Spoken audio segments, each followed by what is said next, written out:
Hey, this is Inside TISD Sports, and we're here today in the JT Weight Room in the Frank Melton Fieldhouse and Academic Center here on the John Tyler campus with Ricklan Holmes, the head football coach and athletic coordinator here at JT. There's a sign on the wall as you walk into this thing. It says, "Come to work, not visit." There's been a lot of work done in this room, huh? Most definitely. You know, it all starts in the off season. It works its way through spring football, and then we go into the summer. And everything that we've been doing up to this point right now has made us prepared for the season that we have in 2016. What all goes on? People, how much time do you spend and what all goes on here in a weight room at a field house? Well, you know, it starts early in the morning with our kids. You know, we break it down into segments. You have a lifting time, you have a film time, and then probably about 2 to 3 weeks before we start spring football, we have an outside time where we go through agility drills, where we work on our footwork and our speed, along with track practice with the skill kids. What does weight training do for a football team? First of all, it builds stamina. It makes their body physically prepared to perform at the highest level and not get injured. Yeah, and it's not just the football guys. The other sports use this room too, don't they? Oh, most definitely. You know, we have a great strength and conditioning program here at John Tyler now with a full-time strength coach, which is Coach Barry Anderson. That's the DC. He does a great job, not just training the football team, but now also training the other sports like basketball, soccer, tennis.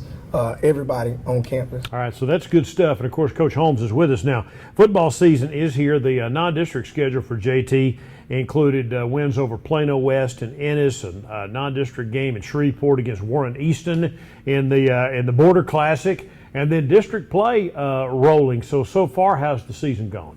I think progressively we're getting to the point to where we need to be successful the remainder of the season. I think our first game, we had a couple of things that we need to correct. I believe that we corrected those moving into the second game, and now moving on to, you know, the later part of the season. We just got to make sure that we take care of all the mistakes that we had in preseason so that they don't build up and add on during district. You and I were talking about it before the Border Classic game against Warren Easton played at the Independence Bowl in Shreveport. It has been John Tyler, I know when Alan Wilson was here, JT played a game against West Monroe in over there, right? Mm-hmm. So it's been, gosh, how many years since JT crossed the border to play a game?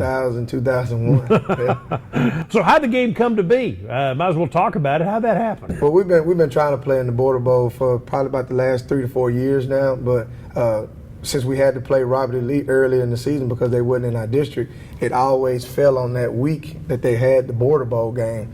But now that we have Robert E. Lee now in the school district, in our district play now we can move that game to the last part of the season, and it left that slot open for us to be available to play in this game. Speaking of the district realignment had a big effect on you guys this year. You're back up to 6A. How does that feel? Feel like football. That's what it exactly feels like.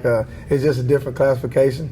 Has nothing to do with the talent that's on the field. It has everything to do with the amount of kids you got within your school system.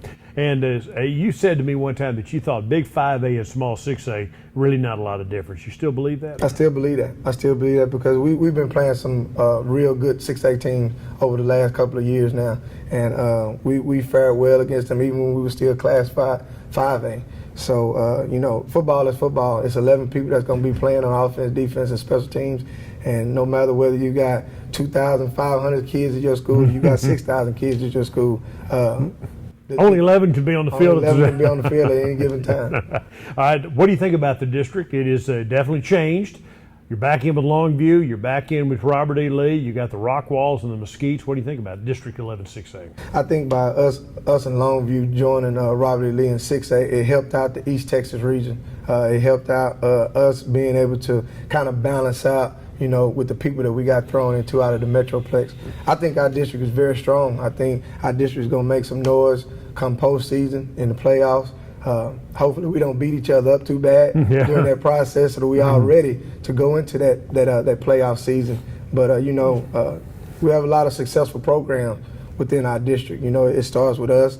You got Longview, you got Rockwall, you got North Mesquite that had some success last year, and Mesquite Horn. You know, those teams right there have traditionally been winning over time. And then you throw in a new school like Rockwall Heath.